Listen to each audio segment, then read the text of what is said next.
Hi, ఇప్పుడు నేను మీకు చెప్పే స్టోరీలో తప్పు ఎవరిదో చెప్పాలి, అసలు సమస్య ఏంటో కూడా చెప్పాలి, పరిష్కారం ఏంటో చెప్పండి. ఇలా మీ లైఫ్లో ఎప్పుడైనా జరిగిందా అన్నది కూడా కింద కామెంట్ బాక్స్లో క్లియర్గా మెసేజ్ చేయండి.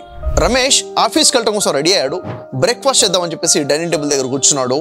టిఫిన్ చేద్దామని స్టార్ట్ చేస్తే చట్నీలో ఉప్పు ఎక్కువైపోయింది. విపరీతమైన కోపంతో భార్యని అరుచుకుంటూ తిట్టడం మొదలుపెట్టేశాడు. ఇక దాన్ని టిఫిన్ చేయడం వదిలేసి షేక్ అడుక్కొని ఆఫీస్కి వెళ్తాం మొదలుపెట్టాడు. విపరీతమైన కోపము అశాంతిలో రాత్రి వర్క్ చేసి పెట్టినటువంటి ల్యాప్టాప్ని తీసుకొని బ్యాగ్లో పెట్టేసుకొని అలా వెళ్ళిపోయాడు. ఛార్జర్ తీసుకోవడం మర్చిపోయాడు, ల్యాప్టాప్ ఛార్జర్. ఆ రోజు ఆఫీస్లో చాలా ఇంపార్టెంట్ క్లయింట్తో చాలా ఇంపార్టెంట్ బిజినెస్ డీల్ ఉంది. తనకు కావాల్సిన ప్రజెంటేషన్ ల్యాప్టాప్లో చేసి పెట్టుకున్నాడు. ఆఫీస్కి వెళ్ళి కూర్చొని ల్యాప్టాప్ ఆన్ చేసి 1-2 నిమిషాలకే స్విచ్ ఆఫ్ అయిపోయింది, ఛార్జింగ్ లేకపోవడం వల్ల. ఛార్జర్ లేదన్న విషయం అర్థమైపోయింది, మర్చిపోయాడు. ఎన్నో నెలల నుంచి వెయిట్ చేస్తుండే వెరీ ఇంపార్టెంట్ మీటింగ్ కోసం ప్రజెంటేషన్ లేకుండా పోయింది. మళ్ళీ కోపం వచ్చేసింది, విపరీతమైన అశాంతి వచ్చేసింది. తను తయారు చేసిన పీపీటీ ప్రజెంటేషన్ అందుబాటులో లేదు. కనీసం మాటలతో అయినా కానీ మంచిగా ప్రజెంటేషన్ ఇవ్వగలుగుతాడు, కానీ ఈ కోపంలో ఈ అశాంతిలో ఆ ప్రజెంటేషన్ కూడా చక్కగా ఇవ్వలేకపోయాడు. ఫైనల్గా ఆ బిజినెస్ డీల్ క్యాన్సిల్ అయిపోయింది. రమేష్కి ఇంకా కోపం పెరిగిపోయింది, ఇంకా అశాంతి వచ్చేస్తుంది. కొంచెంసేపు కూర్చున్నాడు. తన ఆఫీస్ నుండి స్టాఫ్ని ఒక్కొక్కరిని పిలిచి పెండింగ్లో ఉన్న పనుల గురించి అడగడం మొదలుపెట్టాడు. ఆ పని ఎందుకు పోలేదు, ఎంతకాలం పడుతుంది అని చెప్పేసి ఒక్కొక్కరిని అడిగి ప్రతి ఒక్కరిని కూడా కోపం చేసి ఒక్కరి ముందు ఒకరిని ఇన్సల్ట్ చేయడము, గెట్ అవుట్ అని చెప్పడం, మీకు పని చేత కాదని చెప్పడము, ఇలా అరవడం మొదలుపెట్టేశాడు. రమేష్ మాటలకి బాధపడినటువంటి అనేక మంది టీం మెంబర్స్ కంపెనీని వదిలేశారు. ఆ ఫ్రస్ట్రేషన్లో అదే కోపంలో సాయంత్రం ఇంటికి వచ్చాడు. ఈ లోపల భార్య అనేకసార్లు కాల్ చేసినా ఈ కాల్ రిసీవ్ చేయలేదు. ఇంటికి వెళ్ళి కాలింగ్ బెల్ ప్రెస్ చేస్తే భార్య డోర్ ఓపెన్ చేయడం 2 నిమిషాలు లేట్ అవుతుంది వాష్రూమ్లో ఉన్న కారణంగా. డోర్ ఓపెన్ చేయగానే ఆలస్యమైనందుకు డోర్ ఓపెన్ చేయడానికి తిట్టడం మొదలుపెట్టేశాడు. కోపంతో అనరాని మాటలు అంట మొదలుపెట్టేశారు. గొడవ పెరిగిపోయింది. చేయి చేసుకున్నాడు. భార్య సర్దుకొని పుట్టింటికి వెళ్ళిపోయింది. వెనక నుంచి రమేష్ కారులో బయలుదేరాడు. అంతలో తనకి వాట్సాప్లో ఒక మెసేజ్ వస్తుంది తన ఇంటి ఓనర్ నుంచి. ఈ గొడవల కారణంగా నేను మిమ్మల్ని కంటిన్యూ చేయలేకపోతున్నాను, ఇల్లు వెంటనే ఖాళీ చేయండి అని చెప్పేసి. ఆ ఫ్రస్ట్రేషన్లో ప్రతి ఒక్కరు నన్ను మోసం చేశాడు, ఎవరు అర్థం చేసుకోవట్లేదు, అందరూ ఇలాగే ఉన్నారు అన్న కోపంతో యాక్సిలేటర్ గట్టిగా వచ్చేస్తాడు. కారు వేగంగా వెళ్ళేసి డివైడర్ని గుద్దుకుని కారు పల్టీ అయిపోతుంది. జీవితం తారుమారైపోయింది. ఈ స్టోరీలో తప్పు ఎవరిది చెప్పండి. అసలు సమస్య ఎక్కడ ఉంది, దీనికి పరిష్కారం ఏంటి, ఇవన్నీ జరగకుండా ఉండాలంటే ఏం చేసి ఉండాల్సింది? దీంట్లో నుంచి ఏదైనా సంఘటన, ఏదైనా సిచ్యువేషన్ మీ లైఫ్లో కూడా ఇలాగే జరిగిందా అనేది ఒకసారి కింద మెసేజ్ చేయండి. అందుకే అంటారు, కోపం నీ శత్రువుగా మారకముందే ప్రశాంతతని అతి శక్తివంతమైన ఆయుధంగా మార్చుకో.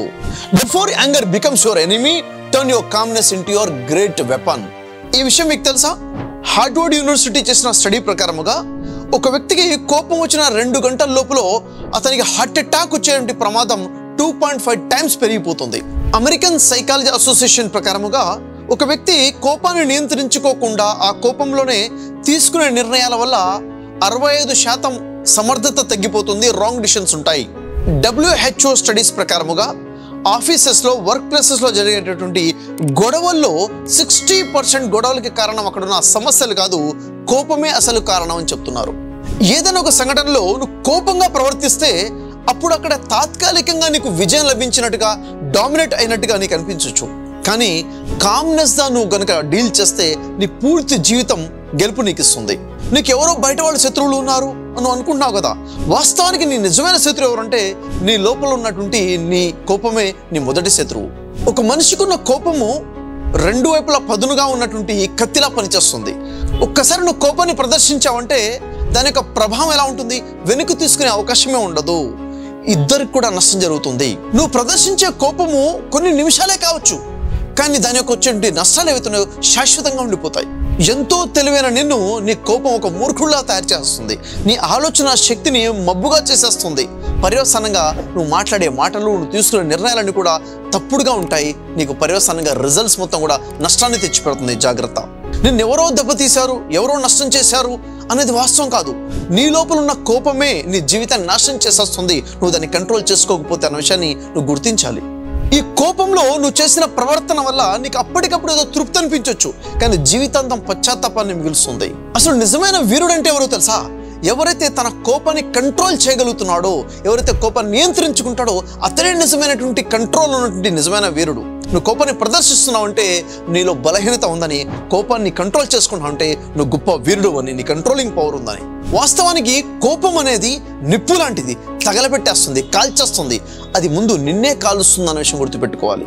నువ్వు కోపాన్ని నియంత్రించుకోవడం లేదంటే నువ్వు నడిపే బండికి బ్రేక్స్ లేవని, దానివల్ల అందరికీ ప్రమాదమే. ఏ వ్యక్తి అయితే కోపాన్ని జయిస్తాడో అతను జీవితాన్ని జయిస్తాడు. నీకు కోపం వచ్చినప్పుడు కాసేపు మౌనంగా ఉండు. కోపంలో నువ్వు మాట్లాడే మాటల వల్ల సంబంధాలు తెగిపోవచ్చు. మౌనంగా ఉండడం అనేది కోపానికి మంచి పరిష్కారము. అనేక మంది క్షణిక ఆవేశం వల్ల, కోపాన్ని నియంత్రించుకోవడం వల్ల జీవితాన్ని నాశనం చేసుకున్న వారు ఉన్నారు. తమ సొంత వాళ్ళని కోల్పోయిన వాళ్ళు ఉన్నారు. జీవితాంతం జైలులో మగ్గేవాళ్ళు చాలా మంది ఉన్నారు. ఎప్పుడైతే నీ కోపం వస్తుందో కోపాన్ని నియంత్రించుకోవడం కోసం ఈ 5 టిప్స్ని ఫాలో అవ్వు. 1, మాట్లాడకుండా మౌనంగా ఉండు. 2, కొంచెం నీళ్లు తాగు. 3, నువ్వు నిల్చొని ఉంటే కూర్చో. 4, నువ్వు కూర్చొని ఉంటే పడుకునే ప్రయత్నం చేయి. 5, నువ్వు మౌనంగా ఉండి నీ లోపల 1, 2, 3, 4, 5, 10 వరకు లెక్క పెట్టు. కూల్, బీ కూల్ అని చెప్పి నీ లోపల నీకు చెప్పుకో. కోపం వల్లే నష్టాల నుంచి నిన్ను నువ్వు కాపాడుకోవచ్చు. దీన్ని స్పష్టంగా భగవద్గీత బోధిస్తుంది. భగవద్గీత 2వ అధ్యాయం 63వ శ్లోకంలో కోపం విచక్షణారాహిత్యానికి దారితీస్తుంది. కోపం ధర్మాన్ని మరిపింపచేస్తుంది. ధర్మం మర్చిపోతే బుద్ధి నశిస్తుంది. బుద్ధి నశించినప్పుడు మనిషి పూర్తిగా పతనం అయిపోతాడు. ఇదే విషయం బైబిల్ యాకోబు గ్రంథం 1వ అధ్యాయం 20వ వాక్యంలో, ఎందుకనగా నరుని కోపము దేవుని నీతిని నెరవేర్చదు. ఖురాన్ గ్రంథంలో 3వ అధ్యాయం 134వ వాక్యంలో, ఎవరైతే కోపాన్ని దిగమింగుతారో, ప్రజల పట్ల మన్నింపు వైఖరిని అవలంబిస్తారో వారే సజ్జనులు అని ఖురాన్ చెప్పడం జరుగుతుంది. తన కోపమే తన శత్రువు అని చాలా స్పష్టంగా ఇక్కడ అర్థమవుతుంది. ఒక వ్యక్తి ఎవరి వల్ల తన జీవితాన్ని నాశనం చేసుకోవట్లేదు. తన ఆలోచనల వల్ల, తన ఎమోషన్స్ని కంట్రోల్ చేసుకోవడం వల్లనే, తన లైఫ్లో తీసుకునే నిర్ణయాల వల్లనే కంప్లీట్గా లైఫ్ స్పాయిల్ అయిపోతుంది. అందుకే ఒక మానవుడు సక్సెస్ అవ్వాలంటే కేవలం డివైన్ మైండ్ సెట్ ద్వారానే సాధ్యమవుతుంది. డివైన్ మైండ్ సెట్ ధార్మిక గ్రంథాల్లో సృష్టికర్త తన దైవము ఏ మైండ్ సెట్ అయితే కలిగి ఉండమని చెప్పాడో, ఎలా ఆలోచనలు కలిగి ఉండమని చెప్పాడో, ఎలాంటి ఎమోషన్స్ కలిగి ఉండమని చెప్పాడో, దానివల్లనే మానవ జీవితం సక్సెస్ఫుల్గా ముందుకెళ్తుంది. అందుకే మన ధర్మశాస్త్రాలు అయినటువంటి భగవద్గీత, బైబిల్, ఖురాన్, వేద శాస్త్రాలు బోధించినటువంటి డివైన్ మైండ్ సెట్ గురించి తెలుసుకొని లైఫ్లో సక్సెస్ఫుల్గా మంచి ఎమోషన్స్తో హ్యాపీ లైఫ్ లీడ్ చేయండి. Hi, hello. మీ గురించే మీకు ఉపయోగపడే చాలా ఇంపార్టెంట్ విషయం మాట్లాడుతున్నాను. ఒక 2-3 నిమిషాలు టైం కేటాయించి మొత్తం వినండి. అదేంటంటే లా ఆఫ్ అట్రాక్షన్. ఇంతకీ లా ఆఫ్ అట్రాక్షన్ అంటే ఏమిటి అని మనం అడిగామనుకోండి, ఎవరైనా అంటారు లా ఆఫ్ అట్రాక్షన్ అంటే నేను ఎప్పుడు వినలేదండి అంటారు. కొంతమంది లా ఆఫ్ అట్రాక్షన్ అంటే ఏంటో విన్నాను కానీ స్పష్టంగా తెలియదు, క్లారిటీ రాలేదు, నాకు అర్థం కాలేదని వాళ్ళు కొంతమంది ఉన్నారు. ఇంకొంతమంది లా ఆఫ్ అట్రాక్షన్ అంటే పెద్ద మూఢనమ్మకము అని చెప్పేవాళ్ళు ఉన్నారు. ఇంకొంతమంది అయితే లా ఆఫ్ అట్రాక్షన్ అంటే మోడర్న్ సైన్స్ అని చెప్పేవాళ్ళు ఉన్నారు. ఇంకొంతమంది అయితే లా ఆఫ్ అట్రాక్షన్ అనేది ధార్మిక విషయాలకి వ్యతిరేకమైన విషయాలు, ఆధ్యాత్మిక విషయాలు వ్యతిరేకంగా ఉన్నాయి అని చెప్పేవాళ్ళు ఉన్నారు. కొంతమంది అంటారు లా ఆఫ్ అట్రాక్షన్ అంటే ఏమీ లేదు, కళలు కనటమే, ఏదైతే నువ్వు కలగంటావో అది నీ జీవితంలోకి వస్తుందని చెప్పేవాళ్ళు కొంతమంది ఉన్నారు. కొంతమంది కళ్ళగంటే జరిగిపోతుందా అని చెప్పేసి వాదించేవాళ్ళు ఉన్నారు. కొంతమంది నువ్వు ఏదైతే ఆకర్షిస్తావో అది నీ జీవితంలోకి వస్తుంది, అదే లా ఆఫ్ అట్రాక్షన్ అని చెప్పేవాళ్ళు ఉన్నారు. ఇంకొంతమంది అయితే లా ఆఫ్ అట్రాక్షన్ అనేది వేదాలకి, భగవద్గీతకి విరుద్ధమైన కాన్సెప్ట్ అని చెప్పేవాళ్ళు ఉన్నారు. ఇంకొంతమంది ఇది బైబిల్కి సంబంధించింది కాదు, బైబిల్కి వ్యతిరేకంగా ఉన్నదే లా ఆఫ్ అట్రాక్షన్ అంటారు. ఇంకొంతమంది అయితే ఇది ఖురాన్లో లేనటువంటి మాట, లా ఆఫ్ అట్రాక్షన్ నుంచి ఖురాన్ ఎక్కడ బోధించలేదు, ఖురానికి వ్యతిరేకంగా ఉంది లా ఆఫ్ అట్రాక్షన్ అని. ఇలా చెప్పుకుంటూ పోతే చాలా చాలా రకాల ఆలోచనలు, ఒక్కొక్కరికి ఒక్కొక్క రకమైన ఆలోచన ఉంది. లా ఆఫ్ అట్రాక్షన్ అంటే కొంతమంది అంటారు డబ్బులు సంపాదించడానికి ఉపయోగపడేదే లా ఆఫ్ అట్రాక్షన్ అని కొంతమంది అంటారు. కొంతమంది లేదు జీవితంలో నీకు ఏది కావాలన్నా లా ఆఫ్ అట్రాక్షన్ ద్వారా సాధించుకోవచ్చు అని మరికొంతమంది అంటారు. ఇంకొంతమంది లా ఆఫ్ అట్రాక్షన్ అంటే బాగా డబ్బున్నోళ్ళు చేసేటుంటే ప్రాక్టీస్ చేసేదే లా ఆఫ్ అట్రాక్షన్ ఇంకొంతమంది అంటారు.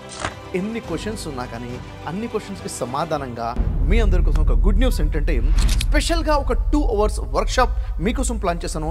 What is law of attraction అని చెప్పేసి. వాస్తవం ఏంటంటే ఒక మాటలో నేను మీకు చెప్తాను. లా ఆఫ్ అట్రాక్షన్ అంటే ఇది మూఢనమ్మకం కాదు, ఇది మోడర్న్ సైన్స్ కూడా కాదు, ఇది ధార్మిక గ్రంథాలలో వెలుగును ఉన్నటువంటి సైన్స్.